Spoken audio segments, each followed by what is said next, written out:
Tribunal Constitucional.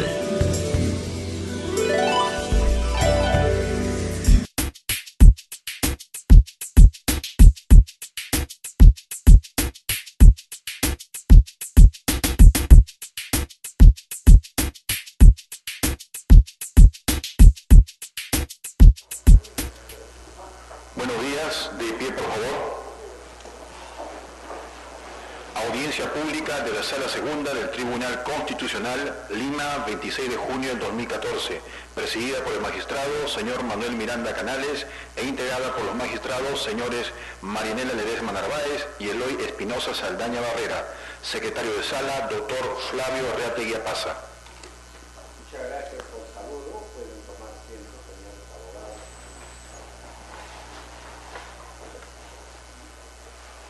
De cuenta, señor secretario. Señor vicepresidente del Tribunal Constitucional, señor magistrado, buenos días. A continuación voy a dar cuenta de las causas número 54, expediente 5471-2013, proceso de amparo iniciado por la Asociación de Pobladores y Servicios Playa Rímac, Callao, contra la Municipalidad Provincial del Callao. Causa en la que las partes no se han prestado a informar. Así. Vista la causa, queda al voto. También la causa número 55, expediente 5641-2013, proceso de amparo, iniciado por Vallas y Gigantografías del Perú, Sociedad Anónima, contra la Municipalidad Distrital de Miraflores, causa en la que tampoco las partes se han presentado a informar. Vista la causa, queda al voto. Se debe dejar constancia que la presente conformación se debe a que el presidente de la Sala Segunda, el doctor Ernesto Blume Fortini, se está absteniendo de conocer y es reemplazado por el vicepresidente del Tribunal, el doctor Miranda Canales. Se va a pasar a una reconformación de sala. Muchas gracias.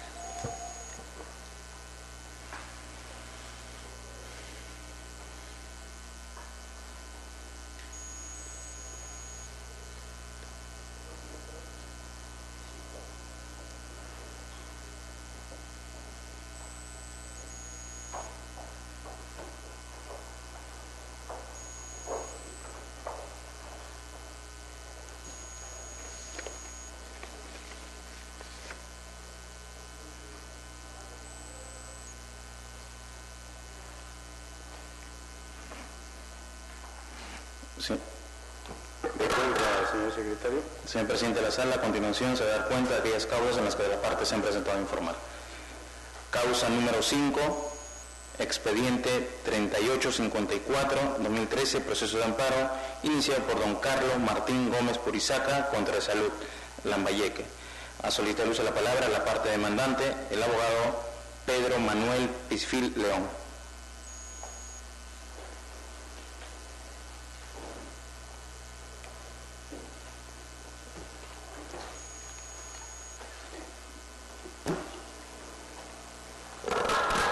Puede hacer uso de la palabra el señor abogado. Muchas gracias, señor presidente, señor magistrado, colegas, público asistente. Refiriéndome al proceso constitucional de proceso de amparo, es sobre la nulidad de despido arbitrario ocurrido el 17 de octubre del año 2011, incurrido por Salud, Real Sentencial de Lambayeque, y además por la denaturalización de contrato, por la modalidad de suplencia, de acuerdo a las causales contenidas en los literales A y D del artículo 77 de la Ley de Propiedad y Comunidad Laboral. Dentro de las premisas puntualmente se sostiene de que existe despido arbitrario en tanto el patrocinado había suscrito sendos contratos en la modalidad de suplencia entre enero del 2008 a diciembre del 2009. Entre enero del 2009 a junio del 2009 laboró sin contrato. Desde la quincena de junio del 2009 hasta el 30 de octubre del 2011 firmó contratos por suplencia. Todos ellos tenían una característica o una causa supuestamente objetiva, en la cual reemplazaba o suplía a determinados médicos, pero estos médicos tenían una especialidad, ya sea de urología, oftalmología, cirugía. Sin embargo, mi patrocinado tenía la condición de médico general y desarrolló sus labores únicamente en la provincia de Ferriafe.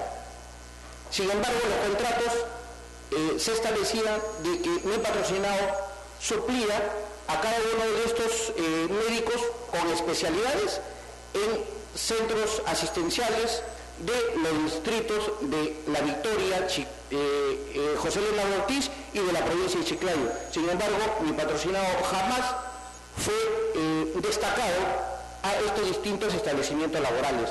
Su labor fue únicamente en un establecimiento laboral. Muy bien, señor magistrado. La demandada contesta y efectivamente asiente la teoría del caso, con la única diferencia de que sostiene pues que el contrato modal por suplencia cumple los requisitos que exige la ley. El juez de primera instancia emite su pronunciamiento y en su considerando céntimo establece que efectivamente había una denaturalización de contrato, en tanto no se había establecido la causa objetiva y además porque no había suscrito contrato entre enero del 2009 a junio del 2009. Subido a sala, la sala se pronuncia y de manera concreta, en dos considerandos, resuelve la litis, estableciendo que se trataba de un proceso regular de contratación bajo el sistema de la modalidad de suplencia y que variaba su criterio en tanto en la casación laboral 45/2012 establecía que es permisible las contrataciones bajo la modalidad de suplencia. Señores magistrados, bajo nuestro recurso de agravio constitucional, nosotros solicitamos la revocatoria en tanto y en cuanto la sala jamás motivó las razones para variarlas.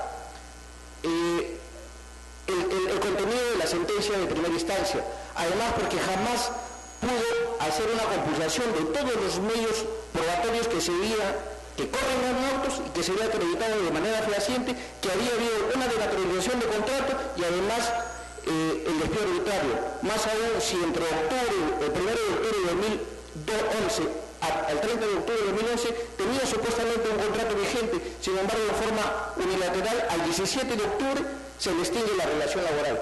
Por esas consideraciones, señores magistrados, solicitamos a esta honorable sala se proceda a la revocatoria de la decisión de segunda instancia. Gracias, señor abogado. Va a hacer preguntas el magistrado Eloy Espinosa Saldana. Gracias, señor presidente. Señor abogado, en forma sucinta, explíquenos por qué esta pretensión suya, cuya complejidad es evidente, de que podría tratarse por el espacio de tutela de urgencia, don Amparo. Señores magistrados, se trata en todo caso de la urgencia ante ese despido arbitrario y el recorte al derecho constitucional al trabajo de mi patrocinado, en tanto había ingresado a laboral previo concurso a una plaza vacante.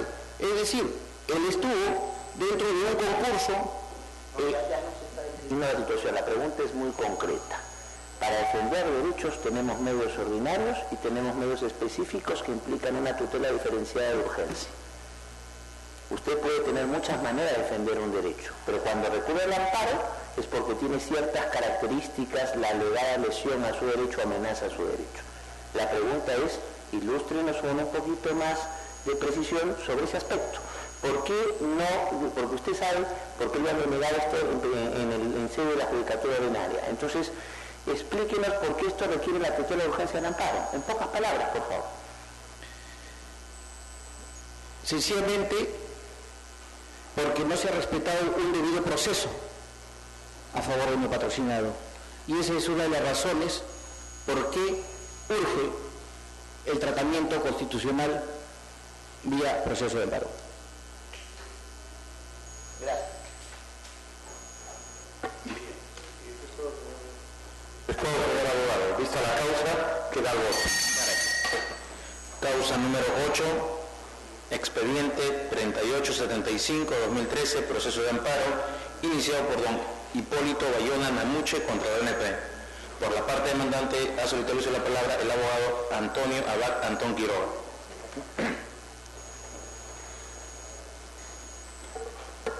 ¿Puede hacer uso de la palabra, señor abogado? Gracias, señor presidente.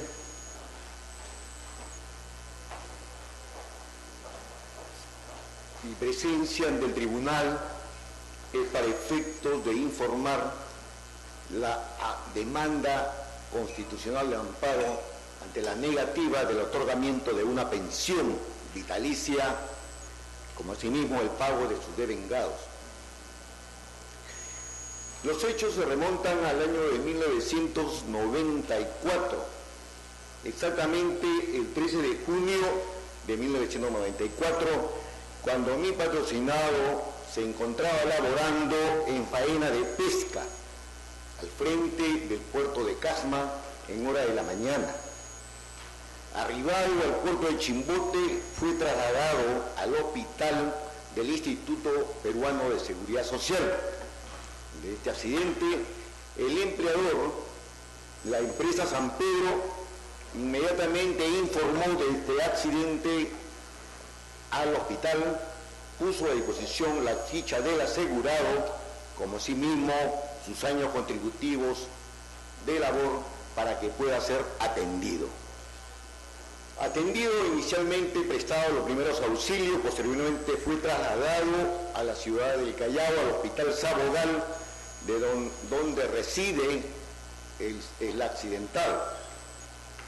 En el Hospital Sabogal, el año de 1995, un año después del accidente, se le sometió a una operación a la rodilla.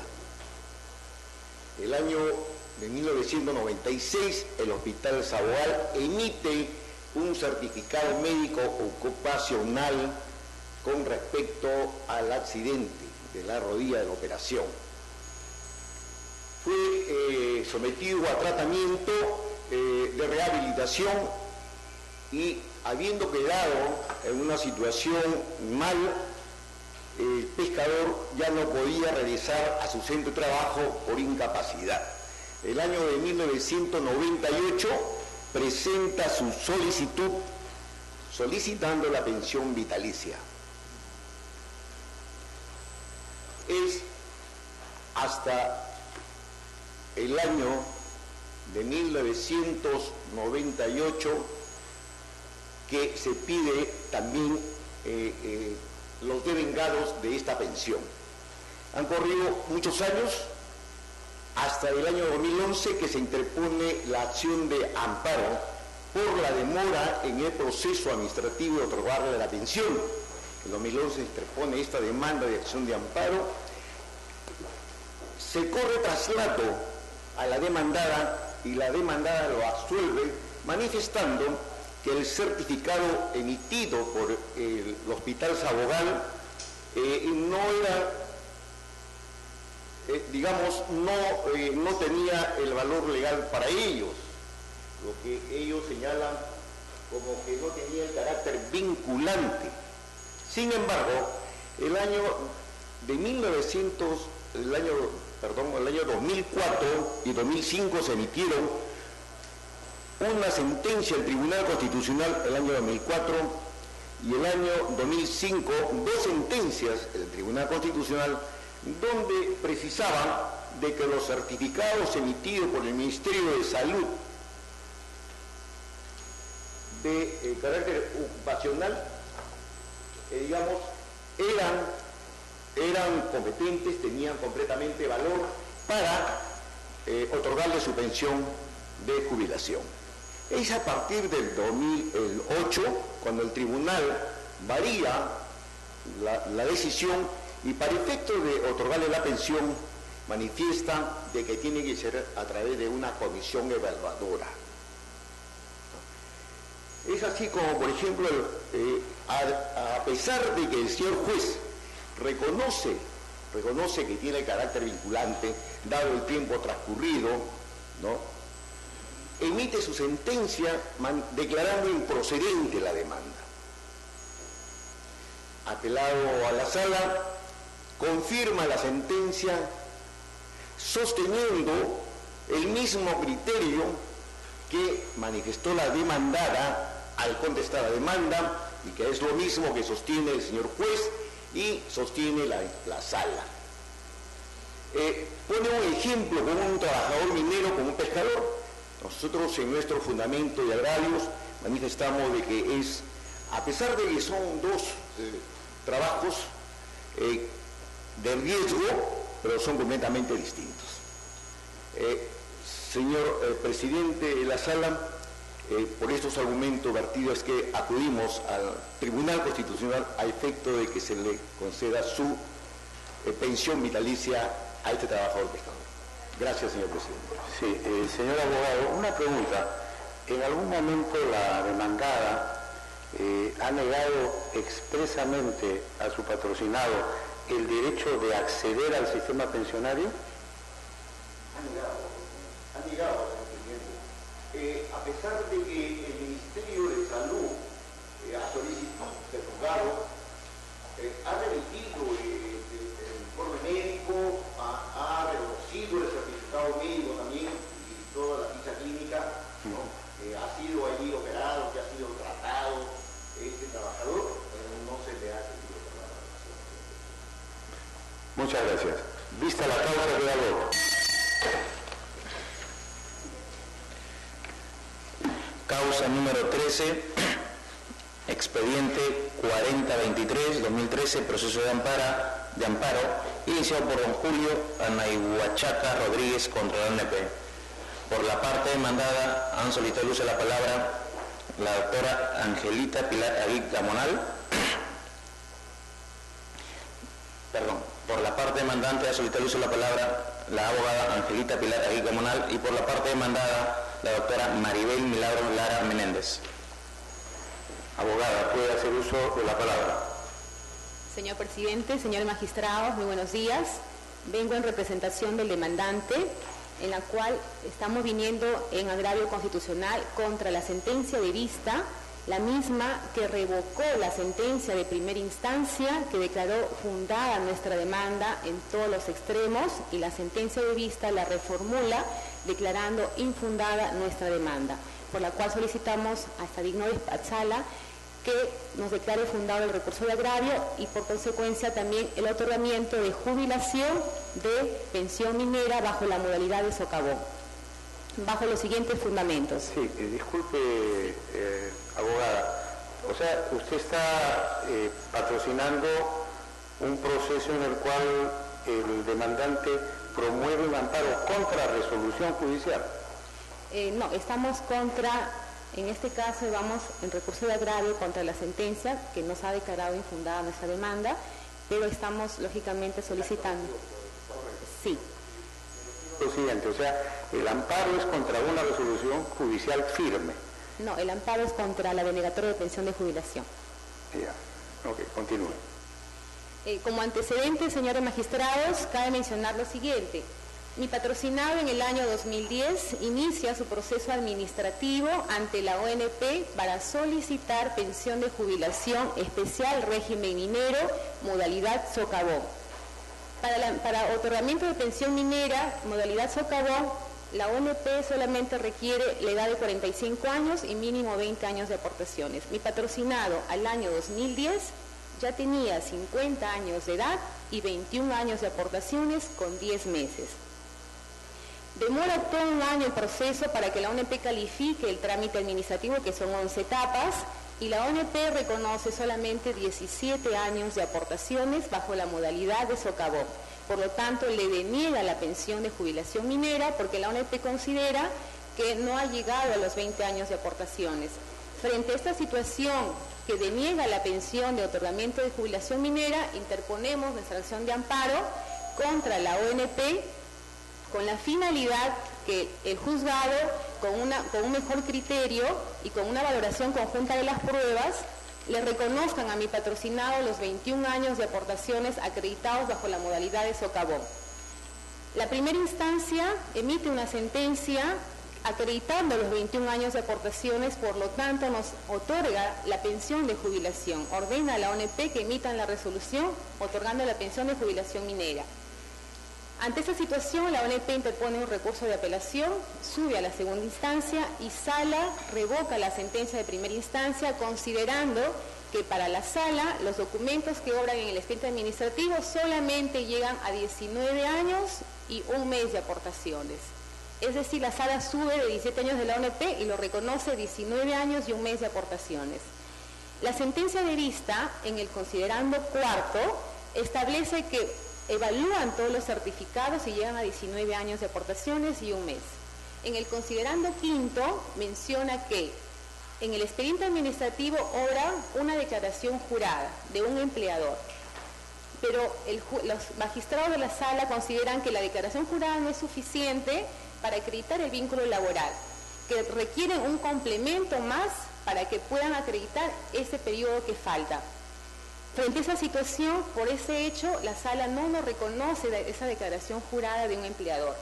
Sin embargo, señores magistrados, en el expediente administrativo obra una información importante que es el récord de aportaciones que la misma ONP nos emite.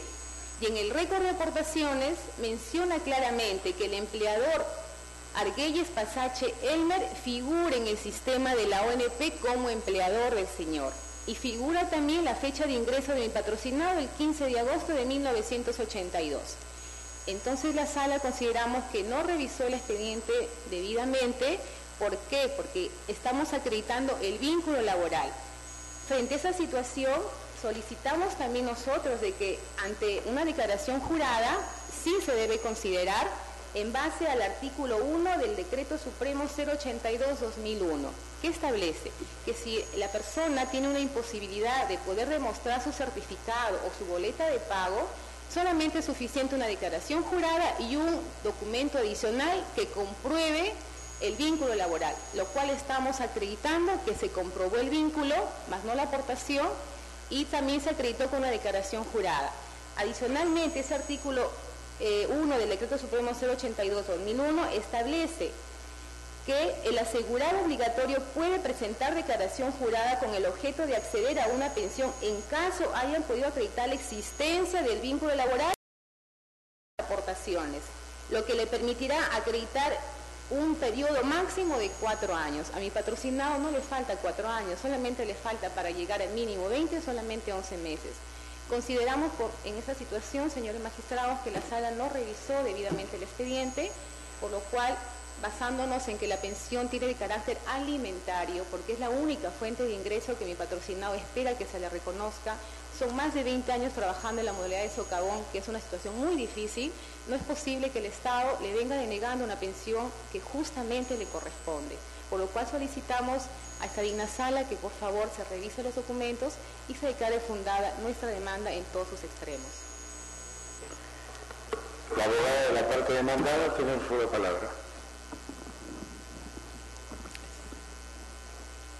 Buenos días, señor presidente, señores magistrados. En representación de la ONP solicitamos que el presente proceso se declare improcedente. Conforme lo señaló la abogada de la parte demandante, en este caso el señor lo que solicita es la inaplicación de una resolución administrativa emitida por la ONP, mediante la cual se le reconoció al demandante 17 años y 10 meses de aportaciones. Ahora bien, debe tenerse en cuenta para que pueda otorgarle la pensión de jubilación minera son dos los requisitos: que se acredite 45 años del demandante y 20 años de aporte. Esto de acuerdo al artículo 1 y 2 de la 25009 y el artículo 1 de la 25967. La edad de 45 años del señor la está cumpliendo en el 2005, esto es cuando ya estaba vigente el decreto de la 25967 que requiere 20 años de aporte. Conforme se podrá observar en los anexos de la demanda, los documentos que presentan son copias simples. Por cada empleador presenta un documento en copia simple. Ahora bien, lo que pretenden es reconocimiento de mayores años de aportación. Por lo tanto, es necesaria una etapa probatoria que no es característica de un proceso de amparo. por lo cual es evidente que en este caso la Administración, en base a la documentación presentada y conforme la Sala lo ha señalado, los documentos que presentan no acreditan los 20 años necesarios para poder acceder a la pretensión de la demandante, que es la pensión de jubilación minera. Por lo cual solicitamos a la digna Sala que declare improcedente la demanda porque no existe vulneración a los derechos pensionarios de la demandante y en todo caso es una vía diferente a la del proceso de amparo porque lo que se tendría que ver es una etapa probatoria que no es característica como lo señalé anteriormente.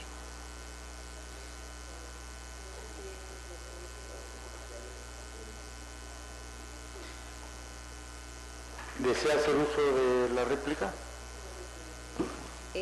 Referente a lo mencionado por la parte demandada, consideramos que hay un precedente vinculante, que es el 1417 del 2005, en la cual establece que frente a una denegatoria de pensión, por la vulneración del derecho al otorgamiento de una pensión, este tiene que recurrir a una acción de amparo, porque consideramos que ese precedente han analizado la urgencia para poder recurrir a una acción de amparo. Por tal motivo consideramos que sí se tiene que ventilar nuestro proceso en una acción de amparo. ¿Dúplica?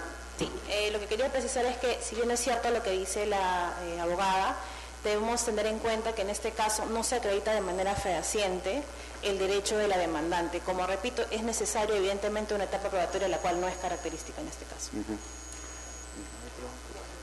Bien, vista la causa, queda el voto. Causa número 14, expediente 4028-2013, proceso de habeas data, iniciado por Manuel Lorenzo Eneque Pejerrey contra la ONP. Por la parte demandada, ha solicitado el uso de la palabra la señorita abogada Margot Bonilla del Águila. Señor presidente, debo precisarle que la mencionada abogada también ha solicitado acumular el informe de la presente causa con el informe de la causa número 16. Expediente 4036-2013, proceso de habeas data, iniciado por don Darío Hernández Mendoza contra la ONP. El señor relator, ¿están presentes los abogados de las partes demandantes? Solo ha venido la parte demandada en ambas causas. Bien, ¿acepta usted la acumulación, abogada? Sí, señor presidente. Correcto. Proceda al informe. Señor presidente, señores magistrados del tribunal. Las causas 14 y 16 interpuestas sobre habeas data por los señores Manuel Eneque Pejerrey y Darío Hernández Mendoza contienen pretensiones similares, esto es, solicitan información de periodo de aportación, afectos al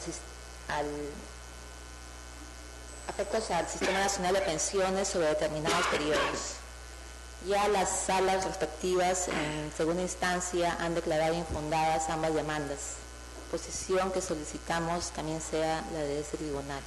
Ello teniendo en cuenta que ya ha sido establecido por este tribunal en las sentencias recaídas en los expedientes 2893 del 2008 y 4739 del 2011, que el derecho de acceso a la información garantizada por el artículo 2.5 de la Constitución tiene por objeto el derecho de acceso a la información pública.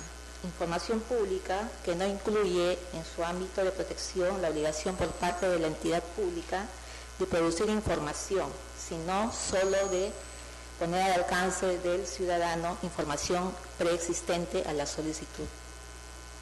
Ello también ya ha sido establecido en la Ley de Transparencia y Acceso a la Información Pública, que señala que la solicitud de información no implica obligación de las entidades de la administración pública de crear o producir información con la que no cuente o no tenga obligación de contar al momento de que se haga el pedido, como tampoco permite que las entidades los solicitantes exijan a las entidades que efectúen evaluaciones o análisis de información que posean, actitudes que implicarían las pretensiones planteadas por los demandantes por parte de la ONP, lo que implica pues todo un proceso de verificación de aportes e incluyendo visitas inspectivas a las entidades empleadoras. Es por ello que solicitamos que se desestimen los recursos de agravio constitucional interpuestos y ambas demandas sean declaradas infundadas. Una pregunta, abogada. Creo entender de su informe que el planteamiento de su representada es que no procede el habeas data porque no se está solicitando información que tengan en su poder, sino información que deben crear. Efectivamente, señor presidente. Exactamente qué información considera usted que se está solicitando y que ustedes no tienen. Lo que pretenden los señores demandantes es una conclusión respecto a los años de aportes que habrían efectuado, ¿no?, al Sistema Nacional de Pensiones, lo cual la ONP en el momento no tendría forma de dar información porque no cuenta de manera precisa en el momento en que solicitan los demandantes dicha información. Ello implica tal vez un proceso administrativo solicitado de la manera correcta a través de trámites de derecho pensionario, que implica pues todo un proceso de verificación, ¿no?, por parte de la ONP a las empresas empleadoras. Una pregunta, pero la ONP no tiene en su poder la información de los aportes de los ex trabajadores sujetos a su competencia, a su ámbito de acción. Sí, pero todavía no de manera verificada, ¿no? O sea, de repente no actualizada a la fecha en que los asegurados... ¿Y cómo otorgan la pensión si no tienen la información? Está a través de un proceso administrativo, ¿no?, que implica todo un procedimiento de verificación, incluso, como dijimos, de visitas inspectivas a las empresas. Pero esto quiere decir que en algún momento sí logran obtener esa información. Sí se llega a obtener la información, pero a través de un trámite administrativo solicitado en un motivo específico que tiene el TUPA de esta administración, ¿no? Sí, para hacer una precisión al respecto. Lo que está queriendo decir la señora abogada es que en alguna jurisprudencia del tribunal se señala que si vamos a tener que dar el acceso a información, de información que no se tiene a la mano, se tiene que construir, esto requiere un trámite que escapa a las consideraciones de un proceso de tutela de urgencia que es como el habeas data. Sí, doctor. Hay alguna jurisprudencia del tribunal. Ahora, también esa jurisprudencia, como usted bien sabe, establece algunos recaudos para evitar que esto se convierta en un pretexto para las instituciones para no cumplir nunca, ¿no? Estamos en lo cierto. Entonces, sobre eso entiendo que le quiere preguntar el magistrado Blume, para evitar que el argumento sea no puedo, y ese no puedo es un no puedo siempre y no cumplo siempre. Entonces, que en ese sentido, ¿qué recaudos se están tomando al respecto? Bueno, en todo caso, de dar una mejor información por parte de la ONP, ¿no?, a los asegurados que van a solicitar informaciones de ese tipo.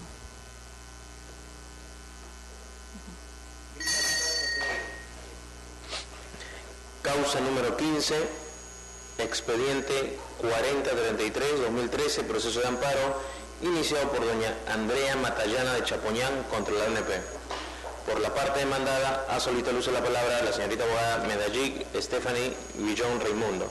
Señor presidente, debo precisarle que la mencionada abogada ha solicitado acumular el informe de la presente causa con el informe de la causa número 20.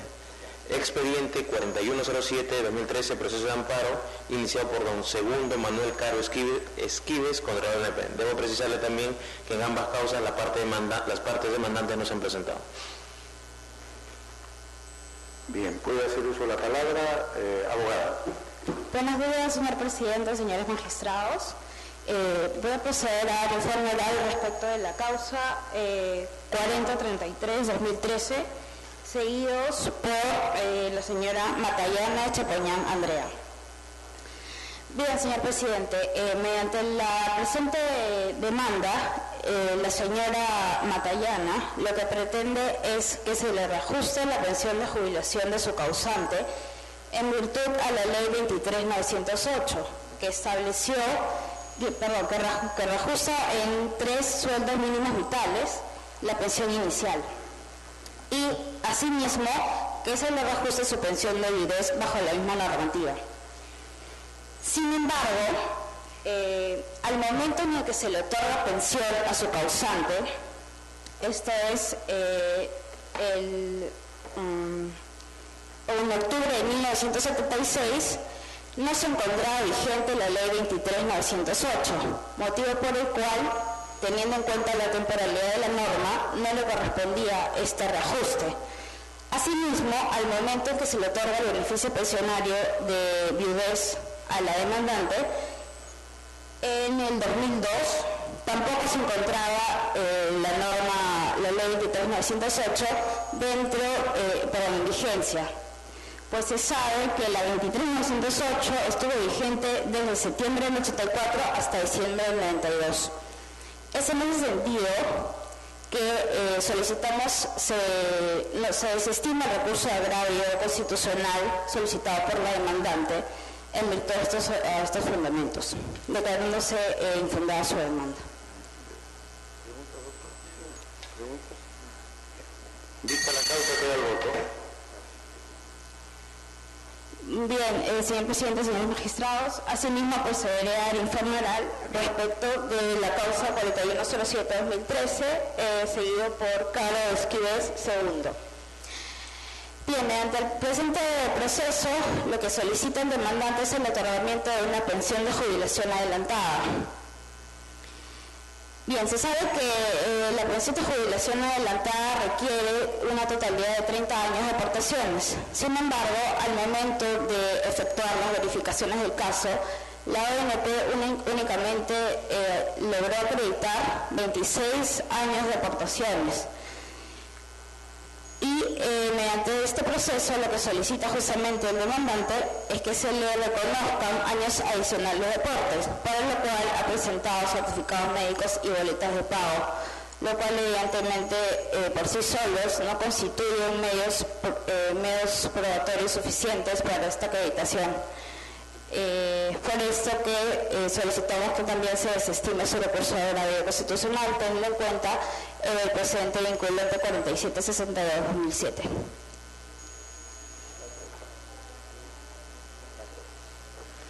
Vista la causa, queda el voto. Causa número 18, expediente 4044-2013, proceso de amparo, iniciado por don Indalecio Ciesa Campos contra la Superintendencia de Banca y Seguros y otros. Por la parte demandante, ha solicitado el uso de la palabra el abogado Juan Edgar Valdés Hurtado. Señor abogado, puede hacer uso de la palabra. Gracias, señor presidente. Se trata de un proceso de amparo interpuesto por el señor Indalecio a efectos de que se declare nula una denegatoria emitida por la Superintendencia respecto de una solicitud de desafiliación formulada por mi patrocinado. La solicitud de desafiliación se sustenta fundamentalmente en que no tuvo adecuada información o información insuficiente, diría yo nula información respecto a los derechos que le asistían a mi patrocinado y a las ventajas que podría obtener respecto de esta afiliación en el sistema privado de pensiones.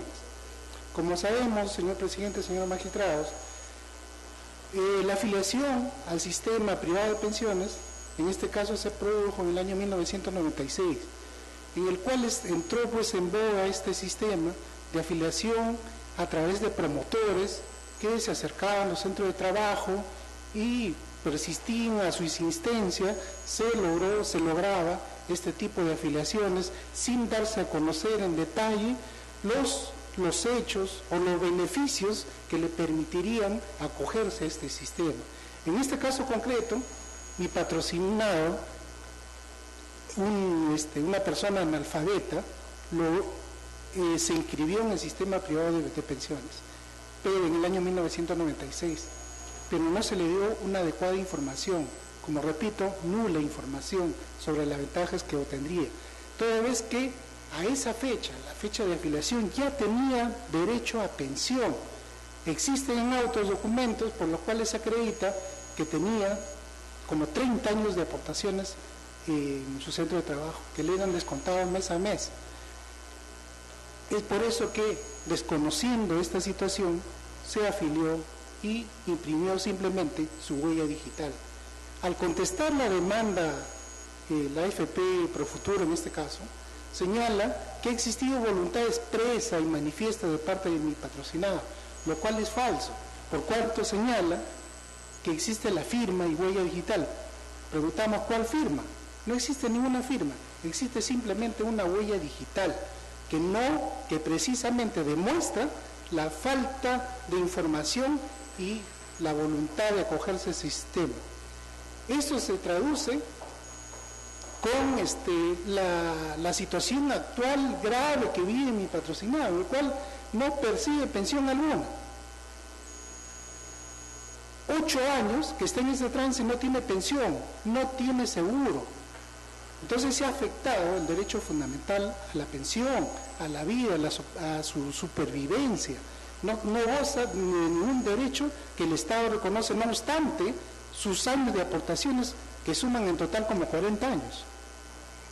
Estamos en total desamparo, por lo cual se ha solicitado precisamente esta desafiliación por falta de información y que ha sido denegado tanto en sede de primera instancia como de segunda, señalándose que existe una pensión mínima.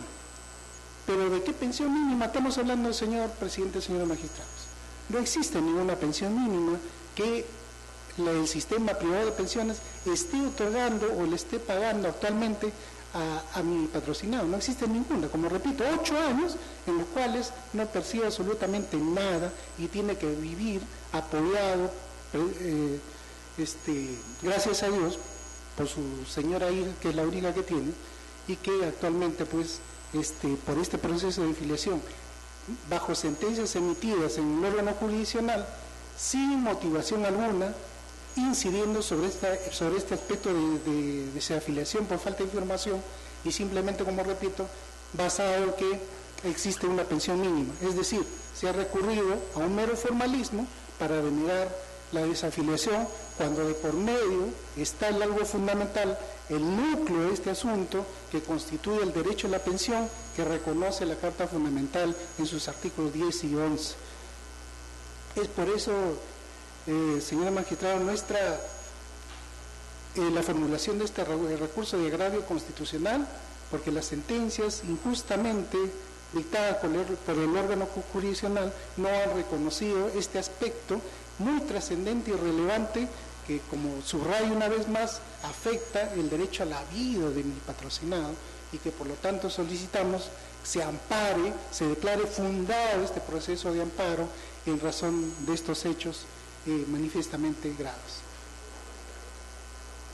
Va a preguntar la magistrada Ledesma. Señor abogado, quisiera que me precise un tema cuando usted habla del contrato de afiliación, que dice que su patrocinado no fue su voluntad suscribirlo, colocó una huella y no firmó. Es que debo asumir que su patrocinado no es analfabeto, ¿no? No es analfabeto y por eso es que debió poner su firma. Ese es un supuesto que quiero que me aclare. Y en todo caso, si no fuera analfabeto, ¿cuál es la explicación del por qué él no firmó y solamente se limitó a poner su huella? Esa es una pregunta. La segunda pregunta está orientada al tema de la pensión mínima. Usted dice que en la justicia ordinaria le han denegado tutela porque asume el juez que está gozando de una pensión mínima cuando ello es falso. Eso es lo que creo haber escuchado de su discurso. Ahora, quisiera que usted me aclare, en atención a que el juez atribuye que sí tiene una pensión mínima, ¿hay algún elemento o es un error que el juez ha tenido al imaginarse que está gozando de una pensión mínima? Eso es lo que quisiera que nos precise. Bien, señora magistrada, en cuanto a la patrocinado no firma o no es una persona analfabeta. Por esa razón imprimió simplemente su huella digital, como repito, basado en la insistencia de los promotores de ese tiempo y que a tanta insistencia, digamos, imprimió su huella. Y eso dio lugar a esta situación tan... Disculpe que entonces, para aclarar la idea, su patrocinado es analfabeto. Así es. No sabía firmar. Por lo tanto, lo menos que podríamos esperar es de repente que firme, pero sí que coloque la huella. Así es, señora. Ya, gracias. Con respecto a la pensión mínima, señalé que simplemente se refiere a un formalismo, por cuanto se ha remitido a la ley y señalando que tendría derecho a una pensión mínima, lo cual creo que es un error, pues, porque precisamente, como señalé, actualmente no goza de ninguna pensión. Son 8 años que no tiene pensión, porque precisamente no existe. O sea, en el sistema privado de pensiones sale un reporte en el cual señala que no existe ninguna pensión. Sobre eso último quisiera que me precise, es que usted ha solicitado ante las AFPs la pensión mínima y le ha denegado expresamente porque no reúne las condiciones, o usted supone que porque hay un reporte no le corresponde. ¿Ha hecho usted un acto material de pedir la pensión y la AFP le ha denegado para asumir que realmente hay una denegatoria de tutela, o es un mero supuesto? No es un mero supuesto. Recojo información de mi cliente a través de su señora hija, que ha hecho reclamos, ha hecho pedidos a la AFP que no ha logrado que se le otorgue ninguna pensión.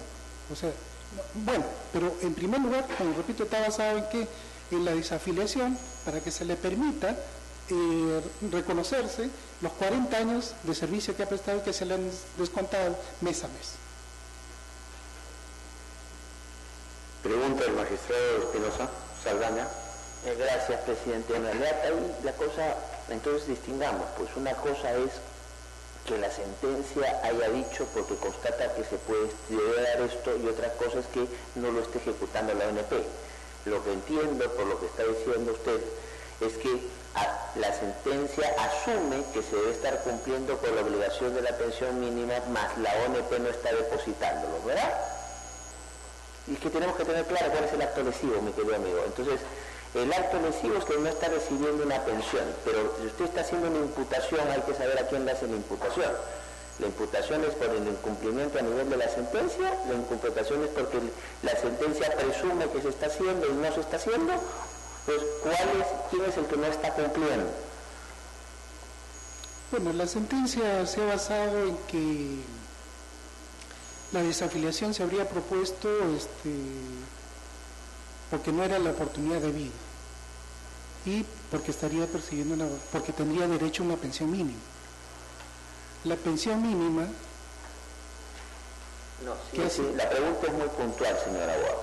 La pregunta es, esta afirmación que está haciéndose en la sentencia es porque es una presunción de lo que normalmente ocurre. Normalmente cuando se toman ciertas decisiones debería pasarse a procesar la pensión mínima.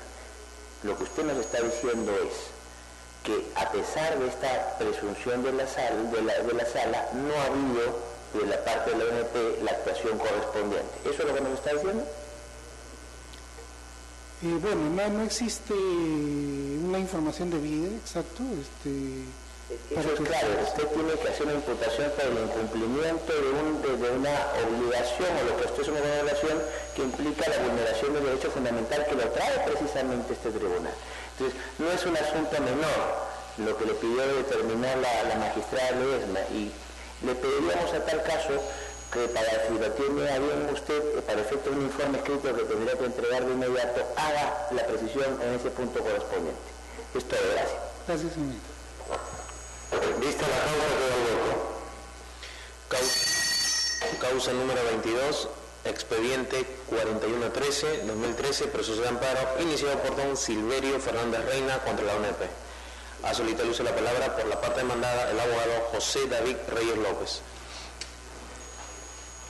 Señor abogado, ¿puede hacer uso de la palabra? Muy buenos días, señor presidente, colegiado supremo.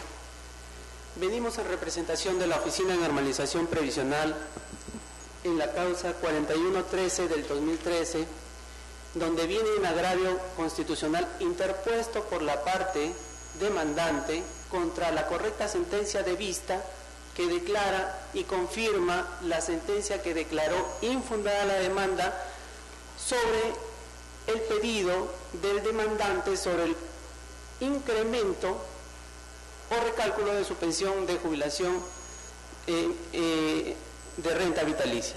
la misma que fue otorgada debidamente en su oportunidad en el año 98 por el IPS.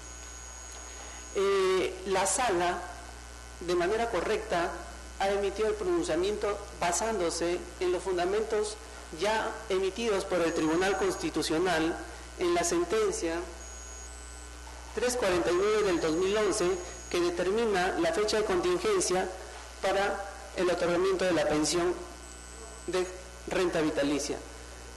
Es en ese sentido de que en ambas instancias, tanto como el juez de primera instancia como el colegiado superior, han declarado que la demanda debe ser infundada en todos sus extremos.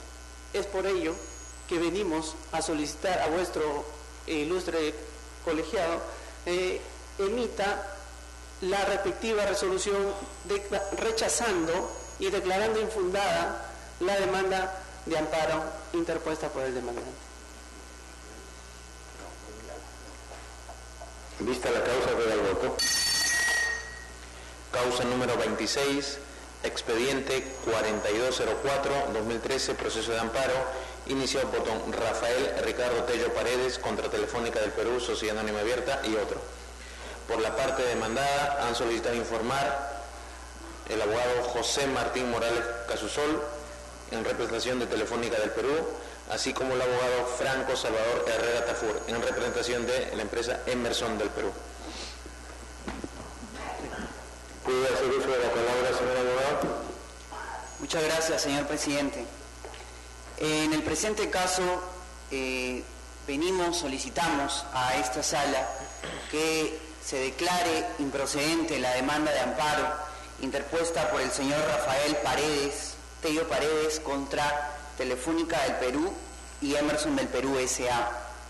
El demandante concretamente solicita la reposición a su puesto de trabajo, señalando que se ha producido un despido incausado de su actual empleador, quien fue Emerson del Perú S.A. Sin embargo, solicita que sea reincorporado a la planilla de Telefónica del Perú, debido a que supuestamente se ha producido una desnaturalización del contrato de tercerización de servicios que mantiene mi representada con la empresa Emerson del Perú S.A. Sin embargo, en el presente proceso, señores magistrados, no existe ningún medio probatorio que acredite que se ha producido efectivamente una desnaturalización del contrato de tercerización entre Telefónica del Perú y Emerson. ¿Cómo es así entonces que el trabajador o el demandante solicita ser incorporado dentro de la planilla de una empresa con la cual nunca ha tenido una relación de índole laboral? En el presente proceso, señores magistrados, el demandante solicita que se actúen diversas pruebas, es decir, solicita que se remita un oficio a la Dirección Regional de Trabajo de Ancash, en el cual supuestamente con una visita inspectiva se habría demostrado la desnaturalización. Sin embargo, no aparece este expediente administrativo en el presente proceso. De igual forma, solicita que nuestra empresa presente los diversos contratos que ha mantenido con Emerson del Perú. Es decir, señores magistrados, el demandante pretende que en el presente proceso se actúen pruebas, cuando en el proceso de amparo es una vía que se caracteriza por la carencia de esta etapa probatoria, debido a que es una vía rápida, ordinaria y excepcional. El presente proceso, para poder acreditar supuestamente una desnaturalización de tercerización, debería ser en todo caso ventilado en la vía ordinaria laboral y no a través de un proceso de amparo. Por lo cual solicitamos a la sala se declare improcedente la demanda interpuesta por Rafael Tello Paredes.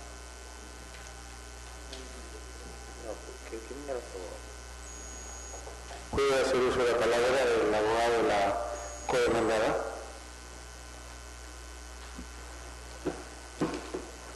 Buenos días, señor presidente, señores magistrados.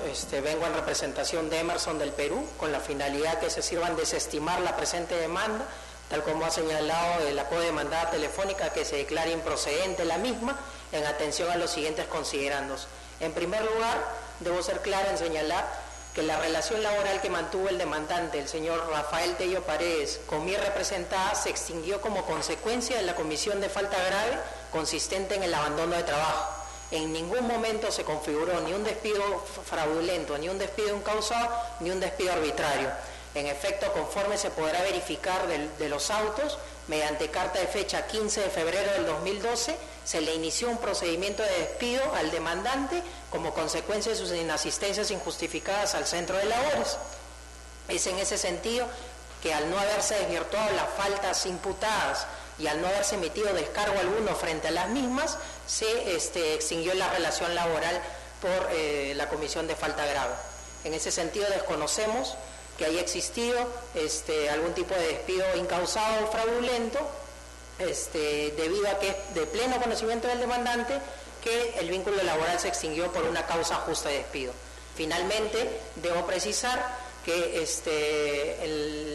en este proceso, en el proceso de amparo, no es la vía idónea para conocer la presente causa en la medida que se pretende cuestionar la causa válida del despido, y existen muchos pronunciamientos de este órgano, de este máximo tribunal, en la cual se ha establecido claramente que la vía del amparo no es la idónea para cuestionar la causa válida de extinción del vínculo laboral.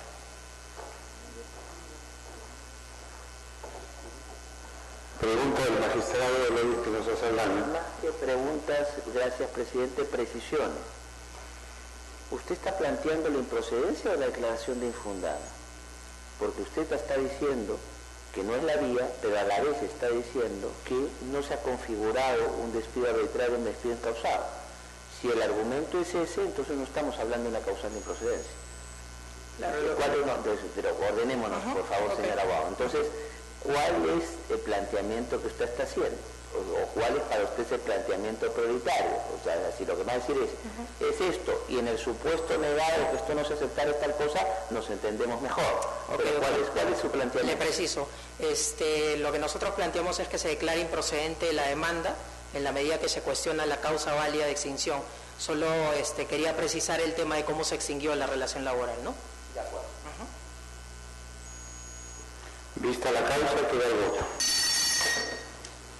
Causa número 40, expediente 4498-2013, proceso de amparo, iniciado por don Elías Choquehuanca Machaca contra la ONP.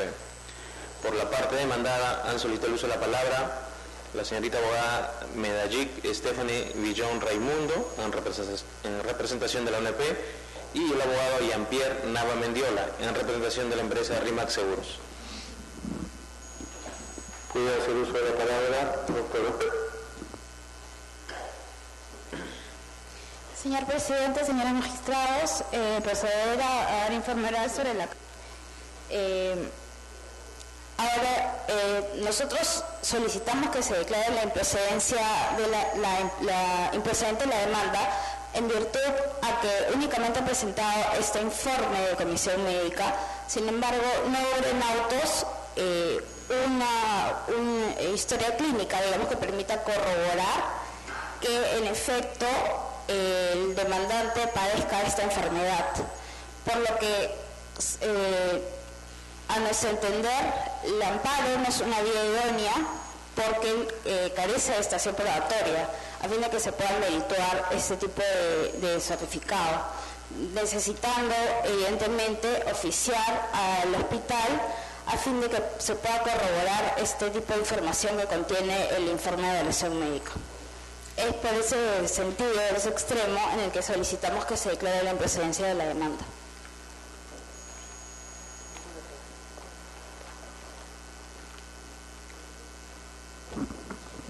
Señor abogado, ¿puede hacer uso de la palabra? Gracias, señor presidente, señores magistrados. Vengo en representación de la compañía RIMAX Seguros. Es importante hacer algunas precisiones para saber por qué estamos involucrados tanto la ONP como RIMAX Seguros. Esta es una demanda que se presenta por parte del señor Elías Choquehuanca con la finalidad que se le otorgue una pensión por enfermedad profesional, sustentada o amparada presuntamente en el seguro complementario de trabajo de riesgo. La demanda es presentada directamente contra la ONP y pide la nulidad de una serie de resoluciones emitidas por la ONP. Sin embargo, en el transcurso del proceso, RIMAX es incorporada sobre la base de que existía presuntamente una póliza que podría haber dado cobertura a esta enfermedad profesional. La sentencia de primera instancia declara fundada la demanda, alegando específicamente que el actor había probado su enfermedad profesional con el certificado médico de comisión del año 2008 y por lo tanto le corresponde el otorgamiento de una pensión, y ordena que la pensión sea otorgada por la ONP. La sentencia sufre ciertas falencias porque no especifica realmente cuál es el papel que juega o no la compañía RIMAC Seguros. Sin embargo, como se ordena el pago de la pensión, nosotros apelamos y sustentamos una serie de motivos por los cuales la demanda era improcedente desde el punto de vista formal y sustantivo. En primer lugar, si bien es cierto que existe un examen de comisión, es importante tener en claro que cuando se emiten esas clases de dictámenes se tiene que precisar cuál es el porcentaje de cada enfermedad que genera un menoscabo en la salud. Existe la enfermedad de la neumocoriosis, existe la hipoacusia y existen otras enfermedades que pueden generar menoscabo. Y esta precisión del porcentaje es necesaria porque tiene que determinarse si es que esa enfermedad está atada o no a la actividad laboral y si es que esa enfermedad atada a la actividad laboral generó o no la enfermedad denunciada bajo el amparo de la póliza. La sentencia de vista en la cual recurre el demandante con agravio constitucional establece claramente de que la hipoacusia que denuncia el demandante no está acreditado que tenga una relación directa con las labores realizadas y por lo tanto no puede determinarse si es que efectivamente esta enfermedad no se produjo como consecuencia de la actividad laboral. El dictamen de comisión presentado por el demandante es del año 2008 y el demandante laboró en la compañía minera hasta el año 1999, es decir, 9 años de diferencia. El Tribunal Constitucional ya ha establecido en varias sentencias que una gran diferencia de años entre la culminación o el cese laboral hasta la emisión del dictamen hace imposible que se pueda determinar si efectivamente la enfermedad se produjo o no al momento de la actividad laboral, al momento de su cese o después, debido a que la hipoacusia, por ejemplo, es una enfermedad que puede generarse por el transcurso del tiempo, pero también después del cese, tiene origen ocupacional y no ocupacional. Ahora, eso es lo que ha dicho la sentencia de vista, pero existen otros defectos de la demanda que hace imposible que nos pueda ser responsables para el pago de una pensión. En primer lugar, RIMAC Seguros no coberturó al demandante en cuanto al riesgo a su salud. Existen pólizas efectivamente emitidas por RIMAC del año 2000 al 2005. El demandante trabajó hasta el año 99. Eso quiere decir que es imposible desde el punto de vista jurídico que nosotros hayamos podido coberturar al demandante, por la sencilla razón que no existía póliza en ese momento emitida. Existen también otras circunstancias que deben tenerse presentes, y es que el demandante afirma que su enfermedad se produjo en el año 90. Más allá de que eso es una afirmación sin sustento, el mismo demandante reconoce que la compañía de seguros no tiene por qué estar involucrada en este tipo de pretensiones. Y finalmente hay un elemento indispensable, que escuchando un informe oral al presidente fue motivo de una consulta incluso. A nosotros nunca se nos ha solicitado el otorgamiento de una pensión. O sea, el demandante nunca ha recurrido a RIMAC Seguros pidiendo una pensión. Ese solo hecho hace, más allá de que no está acreditada su enfermedad profesional, que la demanda sea también improcedente con respecto a nosotros, porque es necesario que al menos el demandante haya pretendido solicitar a nosotros el otorgamiento de una pensión. La pensión obviamente iba a ser rechazada por los fundamentos que he señalado, pero es necesario cumplir con estos requisitos. Por este motivo consideramos que la demanda debe ser declarada improcedente. Vista la causa, queda el voto. Causa número 48, expediente 4790-2013, proceso de amparo, iniciado por doña Karin Paola Mendocillo Morales contra Telefónica, Gestión de Servicios Compartidos del Perú, Sociedad Anónima Cerrada. Por la parte demandada, ha solicitado el uso de la palabra el abogado Iván Martín Yaya Sumaeta. ¿Puede hacer uso de la palabra, señor abogado? Muchas gracias, señor presidente. Muy buenos días, señores magistrados. El presente caso es un caso bastante recurrente en este tribunal, que siendo concurrente ya tiene algunos pronunciamientos específicos que amparan en realidad nuestra posición. ¿Cuál es el tema aquí? El tema aquí es, vamos a decir, el famoso tema de la desnaturalización de la contratación por efectuarse esta de manera temporal. ¿Qué es lo que plantea la señora demandante? que lamentablemente no está aquí para sustentar su agravio constitucional, algo que es sintomático, sin duda. ¿Qué es lo que plantea ella? Que al haber sido contratado ella de manera temporal, porque es lo que dice su contrato, se ha desnaturalizado la contratación. ¿Y cuál es el elemento que según ella desnaturaliza la relación? Es que ella realizó entre el 2009 y el 2012 actividades de tipo permanente. Ese es el elemento clave, según ella, para determinar la desnaturalización de su relación laboral a través de un contrato a tiempo determinado. En efecto, la contratación se dio bajo esas características, pero se dio con una declaración de la causa objetiva por la cual esta contratación era de tipo temporal. Se estableció claramente que su contratación se dio porque se había dado una situación de incremento de las actividades de la empresa sobre la base de un contrato específico que hacía que la empresa necesitara un mayor número de personal durante un lapso determinado. Bien, su contrato inició, su contrato terminó y el vínculo se extinguió. Ella alega, sin embargo, que ese vencimiento contractual implica una forma de despido injustificado. Ese es el tema, señor presidente, señores magistrados. ¿Qué ha ocurrido en el proceso? En el proceso de amparo promovido por la señora demandante ha habido un doble rechazo, pero un doble rechazo por causas distintas. En primer grado, lo que ha ocurrido es que la demanda ha sido declarada infundada. ¿Y por qué ha sido declarada infundada? Porque, en primer grado, se ha establecido claramente que en el contrato de trabajo se estableció con total precisión la causa objetiva que justificaba su contratación temporal.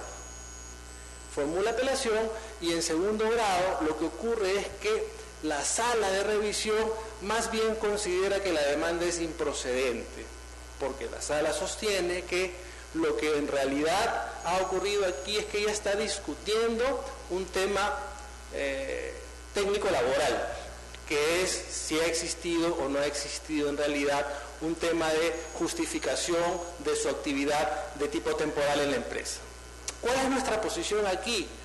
Aprovechando la muy pertinente intervención del magistrado Espinosa Saldaña, en el sentido de que nosotros consideramos en realidad que por ningún lado la pretensión de la demandante puede prosperar, sea por el tema procesal a través de la improcedencia, porque sí, en verdad coincidimos con que aquí no hay pues un tema constitucional que requiera un análisis en esta vía, porque si lo que dice ella es que aquí, habiéndose tratado de una actividad de tipo permanente, entonces no se me podía contratar, todo esto necesita un análisis impropio de la vía urgente de la tutela constitucional.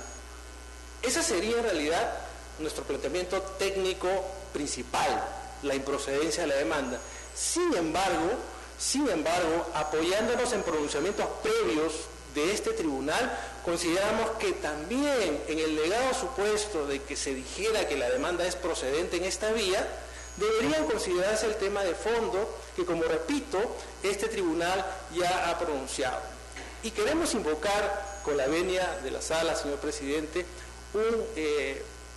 un pronunciamiento previo que nos parece muy pertinente a este caso, porque prácticamente se refiere al mismo contrato.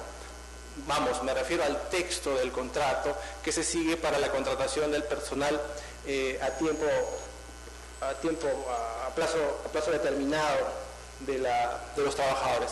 Y es el pronunciamiento emitido en el caso del señor Carlos Toro González en el expediente 3600-2012, en donde nuevamente ruego la venia para citar muy brevemente lo que dice o lo que estableció este tribunal en ese caso concreto, que repito, se refiere a un contrato que es calcado prácticamente del de la señora demandante en este caso. ¿Qué dijo el tribunal en ese caso? Conforme a lo anterior, este tribunal considera que en el caso de autos, la contratación del demandante cumplió con la exigencia a la que se refiere el artículo 72 del texto único ordenado de la Ley de Productividad y Competitividad Laboral, por lo que el contrato resulta válido. Y también dijo el tribunal el hecho de que se realicen actividades de tipo permanente a través de este tipo de contratos de ninguna manera lo desnaturaliza, siempre que la empresa justifique por qué esas actividades de tipo permanentes tengan que ser realizadas por trabajadores contratados por un plazo determinado. Estas son las razones, señor presidente, señores magistrados, por las cuales reiteramos nuestro pedido, en este caso subordinado, para que se declare o improcedente la demanda o subordinadamente infundada por las razones de fondo y sustantivas que acabo de desarrollar. Vista la causa, queda el voto. Causa número 52, expediente 4963-2013, proceso de amparo, iniciado por don José Germán Juárez Villegas contra la ONP. Por la parte demandada, a solicitar la palabra el abogado José Carlos Ramírez del Águila.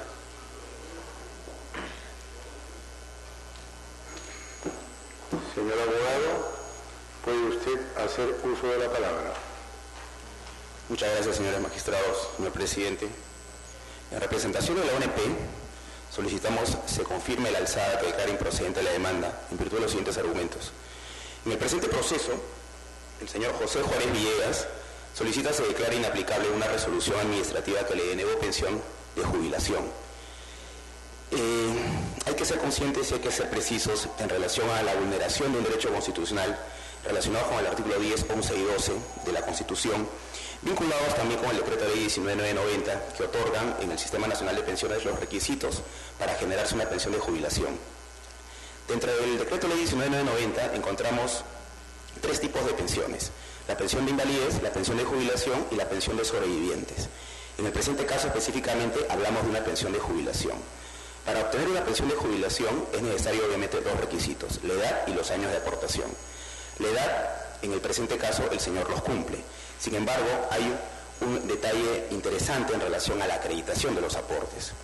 Se observa en el presente caso de que el señor laboró para el empleador Vicente Estefanía Flores desde el año 64 hasta el año 92. La ONP, haciendo una verificación de los actuados y haciendo un análisis en relación a los documentos que exigen ya sentencias como precedentes constitucionales como la 4762-2007 emitidos por este magno tribunal, determina una capacidad de actuación de medios probatorios para acreditar estos años de aporte, ya sea libros de planillas, ya sea boletas de pago, ya sea liquidaciones por tiempo de servicio, etc. Y en el presente caso, señor presidente, la sala, como bien ha tenido que advertir, se ha hecho un análisis en relación a un certificado de trabajo expedida por la empleadora, pero que sin embargo no tiene la acreditación de la representación legal respectiva. Asimismo también se hace un análisis de los libros de planillas, pero que sin embargo no se encontraban en custodia de las personas autorizadas. Y asimismo unas copias de planillas presentadas por el señor en copia simple. Somos conscientes, señor presidente, que la ONP administra unos fondos pensionarios y asimismo también tiene una partida presupuestal que están vinculados obviamente por el principio de universalidad y el principio de solidaridad, y tiene que ser muy meticulosa en estos casos. Y el hecho de que se haya valorado estos medios probatorios, consideramos que los argumentos centrados por la sala, determinados en el hecho de que existe una capacidad de amplitud o un mayor reconocimiento de estos medios probatorios, determina el hecho de que no existe o no es la vía idónea. Y cito, disculpen por favor, el último considerando la sentencia de vista, que después de haber examinado estos documentos antes mencionados, cita: no apareciendo de la revisión de los autos documentación complementaria que acredite el total de años de aportes para acceder a la pensión de jubilación solicitada, es necesario actuación de nuevos medios de prueba para dilucidar la presente controversia. Ello que debe dilucidarse en un proceso que cuente con una etapa probatoria que debe ser complementada obviamente con la actuación de medios probatorios adicionales, hecho que en alguna medida contraviene un poco el espíritu de la acción de amparo en relación al artículo 9 vinculado a la actuación inmediata de estos medios probatorios. Es por ello, señor presidente, que solicitamos se declare improcedente la demanda de amparo por los argumentos antes expuestos. Vista la causa, queda el voto. Causa número 53, expediente 5035-2013, proceso de amparo, iniciado por don Juan Arellano Guaranga contra Doerran Perú SRL y otros. Por la parte demandante, ha solicitado el uso de la palabra el abogado Hugo Raimundo Caballero Angulo.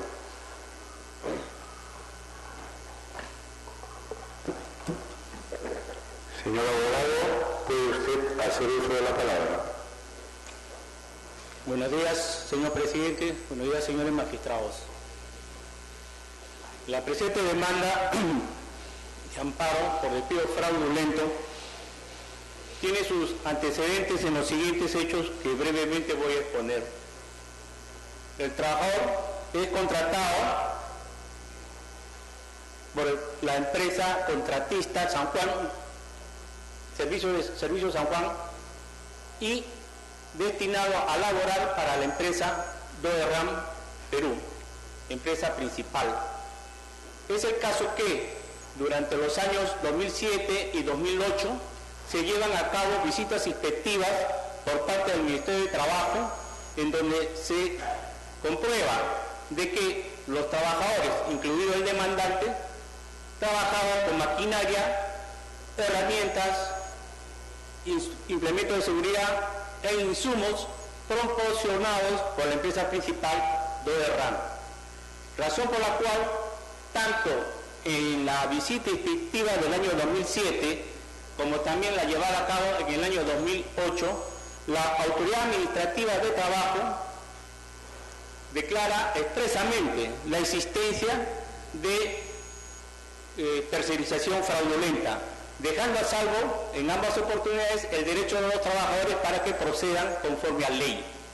Esto es conforme a lo que dispone las leyes referidas a tercerización fraudulenta, entre ellos el artículo 4b del Decreto Supremo 020-2007, que establece que en los casos donde se comprueba la existencia de tercerización fraudulenta, estos trabajadores deben ser incorporados a la planilla de la empresa principal, teniendo como fecha de ingreso la fecha de contratación por la empresa tercerista encontrada en fraude. En tal sentido, llevadas a cabo estas dos inspecciones, tanto el año 2007 y el 2008, el 31 de octubre del año 2008 los trabajadores interponen demanda para solicitando al Poder Judicial que se ordene su incorporación a la planilla de la empresa principal. Es el caso que ese mismo día que se presenta la demanda son despedidos los trabajadores, entre ellos el accionante. En la carta notarial que se le cursa y por el cual se le despide, se señala de que la empresa principal, Doerran, ha resuelto el contrato que tenía ambas empresas, Doerran y San Juan. Su contrato de prestación de servicios de tercerización lo ha resuelto, razón por la cual le cursa esa carta dejando sin efecto la relación laboral que mantenía con este trabajador. En tal sentido, se ha interpuesto esta demanda por despido fraudulento, toda vez de que quien despide, San Juan, ya había sido declarada por la Autoridad de Trabajo como que no era el empleador del trabajador, sino más bien la empresa principal, Doerran. En autos se han corre las dos inspecciones llevadas a cabo por el Ministerio de Trabajo en los años 2007 y 2008, donde se ratifica y se comprueba la existencia de tercerización fraudulenta. Se demuestra de que la empresa principal Doerran proporciona maquinarias, herramientas, insumos, y sus funcionarios tienen a cargo la dirección del trabajo, estando los trabajadores contratados por la empresa tercerista subordinados a estos funcionarios de Doerran. En consecuencia, en autos se han presentado esas pruebas y pruebas adicionales, como el hecho de que, habiendo sido contratado el trabajador en enero del 2007, recién en la fecha de mayo del mismo año 2007, la empresa tercerista San Juan obtiene de parte del Ministerio de Trabajo el reconocimiento como empresa tercerista. ¿Esto qué significa? De que cuando suscribió el contrato individual de trabajo no tenía la condición ni la autorización para operar como empresa tercerista.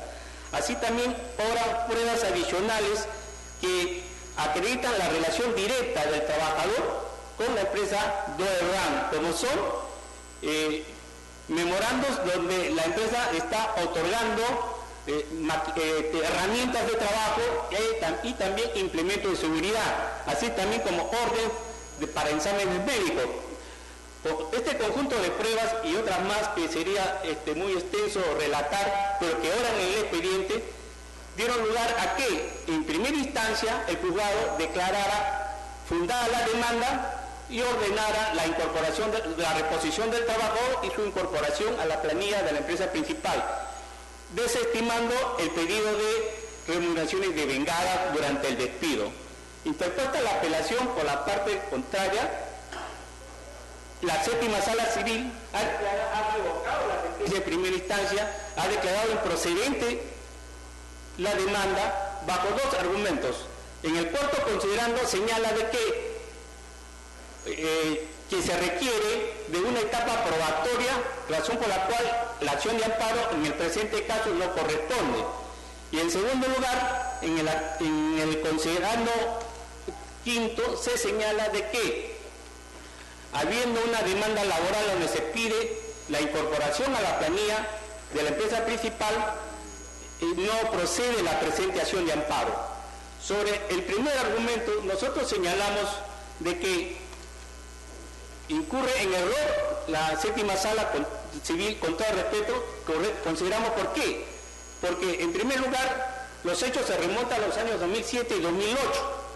La empresa principal Doerran ha resuelto el contrato con la contratista y no trabaja ningún trabajador que contrata. O sea, han transcurrido tantos años que no existe forma de probar estos hechos. En segundo lugar, existen pruebas suficientes para establecer la tercerización fraudulenta y además pruebas adicionales que lo vinculan directamente al trabajador con Doerran, y no existe prueba en autos en donde San Juan haya tenido el control de la actividad laboral o haya tenido el control del trabajador. No existe.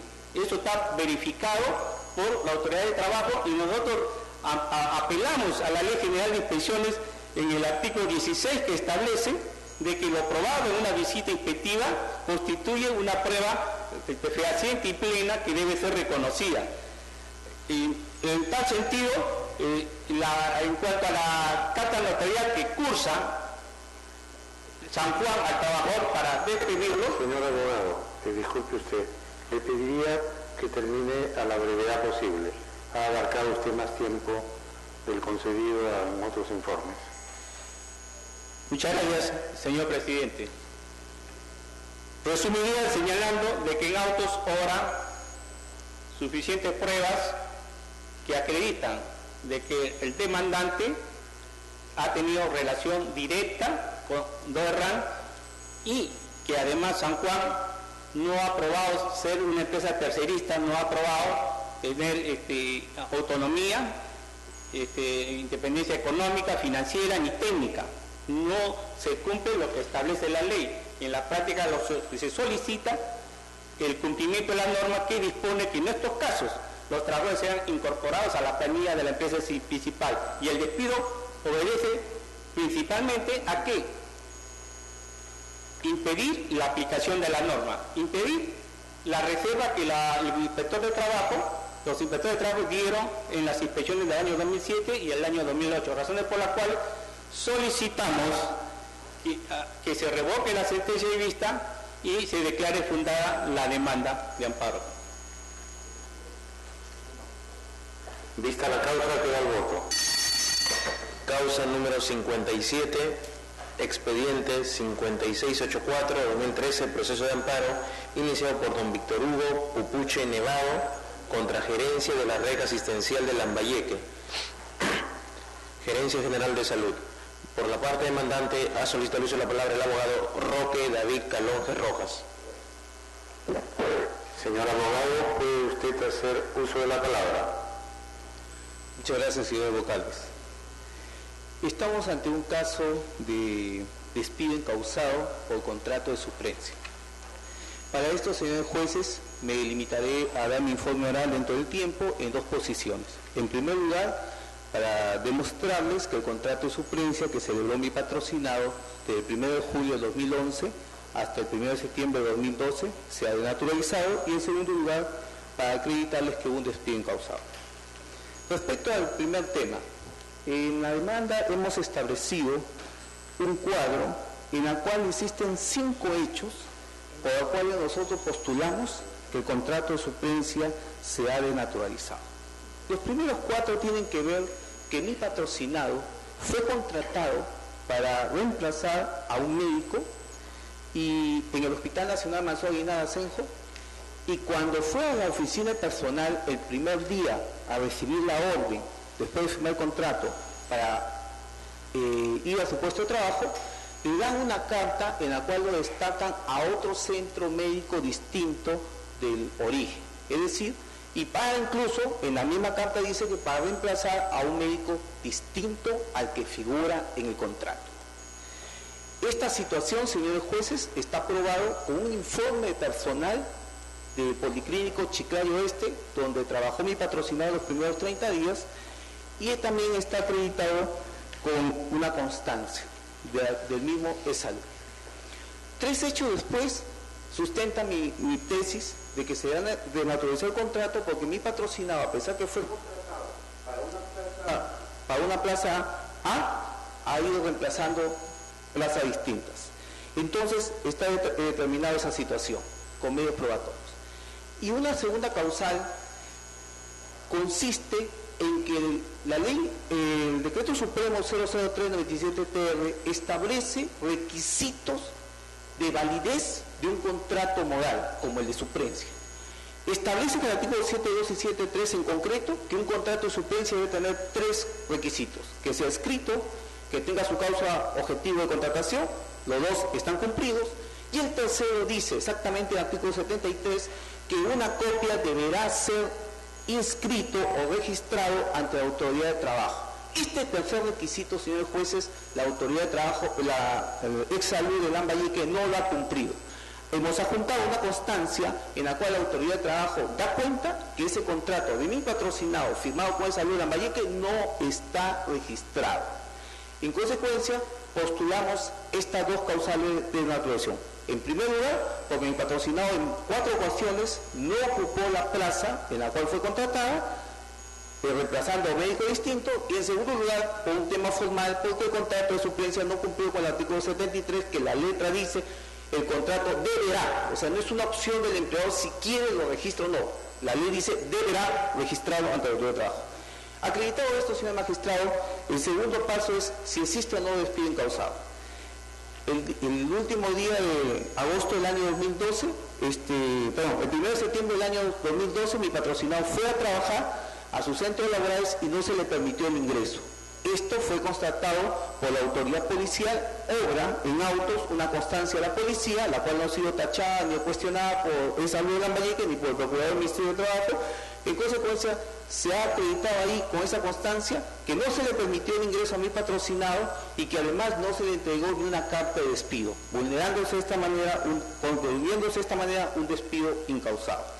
En la primera instancia y en la segunda instancia, los jueces, en primera instancia, el juez estimó la demanda por la primera causal, es decir, se comprobó en 4 oportunidades por 4 hechos que mi patrocinado ocupó otras plazas distintas a las contratadas. Y sobre este tema, la sala revoca diciendo lo siguiente, que ya existe una casación del Poder Judicial que establece que el hecho de que se vote a una persona de un puesto a otro no implica desnaturalización. Es en concreto. Es más, dicen, si se puede votar al trabajador principal, ¿cómo no se puede votar al trabajador contratado?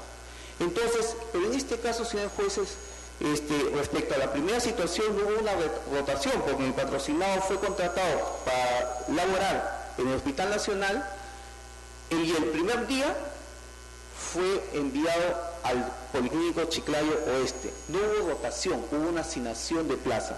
En ese sentido, señores magistrados, solicito que tengan a bien revocar la sentencia de vista contenida en la resolución 11 de la Sala Constitucional de Chiclayo, y con mejor criterio de conciencia tengan a bien declarar fundada la demanda. Me pongo a su disposición cualquier pregunta que quieras hacer. Vista la causa, queda el voto. Causa número 69, expediente 6444-2013, proceso de amparo, iniciado por don Juan Gabriel Ravichagua Palián, contra el Gobierno Regional de Lima. Por la parte demandante ha solicitado la palabra el abogado Jorge Delfín Morales Tello. Señor abogado, ¿puede usted hacer uso de la palabra? Señor presidente, señores miembros del tribunal, viene en agravio constitucional la sentencia que revoca la sentencia que declaró fundada la demanda de amparo o el proceso de amparo frente a mi defendido contra el Gobierno Regional de Lima Provincias.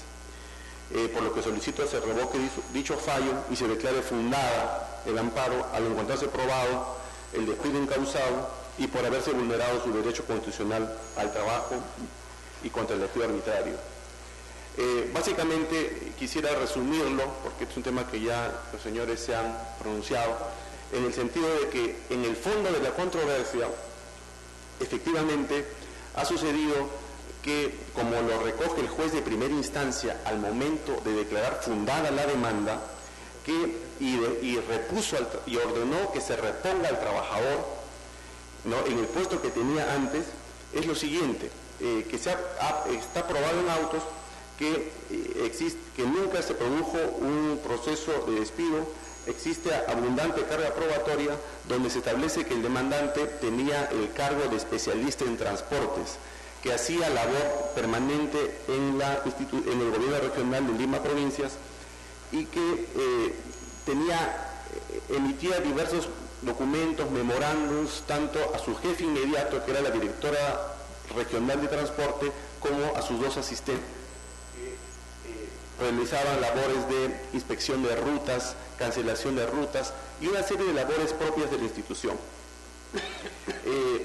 Es más, el demandante asistía en representación de la directora regional de transportes a diferentes eventos como representante oficial de la directora regional de transporte. Y una serie de documentación que, en virtud del cual el juez de primera instancia consideró que la demanda debía declararse fundada, puesto que abiertamente se había vulnerado el principio de primacía de la realidad. La sentencia de segunda instancia no solamente no analiza ningún punto, sino que simplemente revoca la resolución, no dando mayor fundamentación. Pero lo más grave aún, señores magistrados, y que me motiva a este informe, es de que luego que en un primer momento esta misma sala confirmó la sentencia el 23 de mayo y 3 meses después la sala declara nula el acto de la resolución y revoca la resolución. Pues de esta manera se produce un hecho grave que atenta a la santidad de la cosa juzgada, hecho que fue materia de queja ante la OCMA y que está siendo investigado. En esas circunstancias... Sí, señor. Sí, señor presidente. Quisiera que aclare bien esto último. Creo haber entendido que usted refiere que en segunda instancia se confirma la sentencia de primera que declara fundada la demanda. Así es, señor presidente. Y luego esa misma sala que confirmó la sentencia y declaró fundada la demanda, dicta una resolución declarando nula su sentencia. No, básicamente dicta otra sentencia en la que revoca, en la que revoca su propia sentencia, lo cual atenta contra la santidad de la cosa juzgada. Es un asunto sin precedente porque nosotros contamos con el reporte de la hoja de la notificación del Poder Judicial, donde se advierte la sentencia. Esa sentencia fue notificada, incluso fue derivada al juzgado de origen. La sala solicita el expediente para poder revisarla y revoca el fallo. Eso para nosotros es un asunto gravísimo que se denunció ante la OCMA. Sí, señor abogado, sí, señor presidente. Usted nos está diciendo que una sala ha emitido una resolución confirmatoria una sentencia de primera instancia, es decir, ha emitido una sentencia formalmente, Así. y luego revoca su propia sentencia. O sea, la misma sala con el mismo número de resolución, pero en fecha 3 meses después. Yo acá, señor presidente, tengo las 2 sentencias y se ha presentado oro en autos. Perdón, cuando usted utiliza el vocablo revoca la sentencia, de primera instancia, se está refiriendo a que el texto de esa segunda sentencia que usted refiere, en la parte resolutiva señala que revoca la sentencia dictada por la misma sala. No. Emite un nuevo fallo, como que si es que no se hubiera emitido. No se haya pronunciado nunca. Como si no se hubiera pronunciado nunca. Esa es la idea. Sí, señor. O sea, conoce su pronunciamiento. Efectivamente. Y tenemos los reportes. Un momentito, vamos a ordenar. La doctora, la magistrada Ledesma desea preguntar y después el magistrado Eloy Espinosa. Gracias, presidente. Señor abogado, ya que usted hace referencia que tiene los 2 fallos a la mano, le pido por favor que lea la parte resolutiva del fallo, de la primera resolución donde confirma y la segunda resolución donde revoca. ¿Cómo no, señorita? Gracias.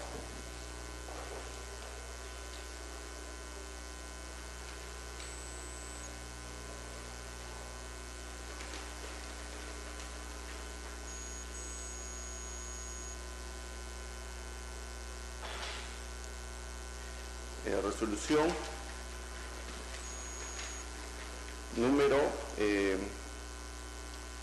número 15 de fecha 25 de abril del 2013, en la parte resolutiva dice: por las consideraciones expuestas, la Sala Civil ha decidido confirmar la sentencia contenida en la resolución número 5 de fecha 19 de octubre del 2012, obrante a folio 344-352, que declara fundada la demanda de amparo interpuesta por Juan Gabriel Rabichagua Palián contra el Gobierno Regional de Lima Provincias y deja sin efecto el despido incausado del demandado. ¿No? Eso es lo que dice la primera. Sí, acá. Resolución número 15. Por las consideraciones antes expuestas, la Sala Civil ha resuelto revocar la sentencia contenida en la resolución número 5 de fecha 19 de octubre del 2012, que declara fundada la demanda interpuesta por Juan Gabriel Rabichagua Palián contra el Gobierno Regional de Lima Provincias y deja sin efecto el despido incausado del demandante. Si me permite, la segunda pregunta es: ¿usted ha tenido una lectura de autos, la lectura de expediente? ¿Ha leído el expediente donde aparecen estas 2 resoluciones? Sí, en el expediente simplemente lo que dice es que la sala pide al juzgado de origen el expediente, porque el expediente ya había sido remitido al juzgado de origen, lo solicita y emite un nuevo fallo sin que haya notificado absolutamente nadie la modificatoria de su propio fallo. Ya, porque bueno, tendríamos que revisar la propia resolución para ver si está suscrita. Puede haber sido un error en notificación, que le han notificado proyectos a veces de resoluciones, pero que no han sido suscritos por los magistrados. Entonces, por eso yo quería verificar si realmente esas resoluciones que usted cita, que pueden estar notificadas, realmente están suscritas por los jueces, por los 3 magistrados, e insertas esas resoluciones. Claro, la resolución primigenia no está escrita, no está suscrita por los magistrados, ha sido notificada. Ya, entonces, a ver, nos vamos ordenando. En el proceso hay una resolución que no está suscrita por el magistrado, pero sin embargo está notificada. Está notificada. Posiblemente por error administrativo le llegó la notificación y esos proyectos que pueden haberle presentado los magistrados no lo han aceptado, pero han sido muy diligentes en notificar algo que no está suscrito. ¿Realmente qué está suscrito? ¿Cuál es la sentencia que realmente está suscrita? La sentencia que revoca la resolución. Pero lo que llama poderosamente la atención, señorita magistrado, es que esto sucede después de 3 meses. Claro. De notificado, o sea. Lo que quiera, pero lo cierto es que hay un acto, una sentencia suscrita que es la que revoca. Y ahí se ha notificado un proyecto que es contrario. Gracias. Que estaba notificada y colgada en la página del acuerdo. Perdón, sí, magistrado Eloy Espinosa. Gracias, presidente. Hay que ser claros. Nosotros podemos, lo que es pertinente para nuestro pronunciamiento, nosotros no somos la OCMA. O sea, el trabajo de la OCMA va a ser determinar si fue un error de una notificación de una cuestión que es un proyecto o hay un doble pronunciamiento sobre una situación contradictoria entre sí. Nosotros a tal caso podremos anotar eso para que el órgano correspondiente tome las decisiones. Que quede claro que en la sede de este amparo, en este Tribunal Constitucional, es un dato, pero lo que nosotros nos interesa es pronunciarnos sobre lo otro. ¿Ya? Entonces, agradecemos que se nos ponga esto en conocimiento, pero, señora Boa, no perdamos en perspectiva que finalmente este caso solamente puede llegar aquí en tanto y en cuanto hubo una denegatoria en la judicatura ordinaria. Usted sabe que el parámetro constitucional para eso es este.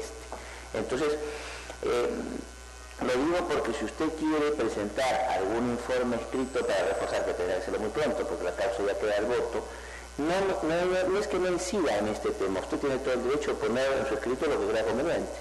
Pero lo que nosotros no vamos a resolver es en función de este punto en particular. O sea, lo que nosotros vamos a resolver es en función del decurso del caso donde usted más, usted menos, hay una irregularidad que se aclarará en el espacio correspondiente. Entonces, nosotros vamos a resolver en función de una sentencia de vista que a usted le ha denegado lo que usted planteaba y que permite ir al tribunal. Para no perder la perspectiva de lo que vamos a resolver. Sí, señor. Eso es todo. Gracias. ¿Ha terminado o desea algo más? Solamente, señor, muy brevemente, que ya el derecho vulnerado ha sido amparado en una medida cautelar y ha sido resarcido el derecho del trabajador, y más allá de la forma, yo apelo a este órgano supremo de control de la Constitución se pueda amparar el derecho que ya ha sido resarcido del trabajador a través de una medida cautelar que se encuentra vigente hasta este momento. Bien, vista la causa, queda el voto. Señor presidente, en las restantes causas programadas para el día de hoy, las partes no se han presentado a informar. Vistas dichas causas, quedan al voto.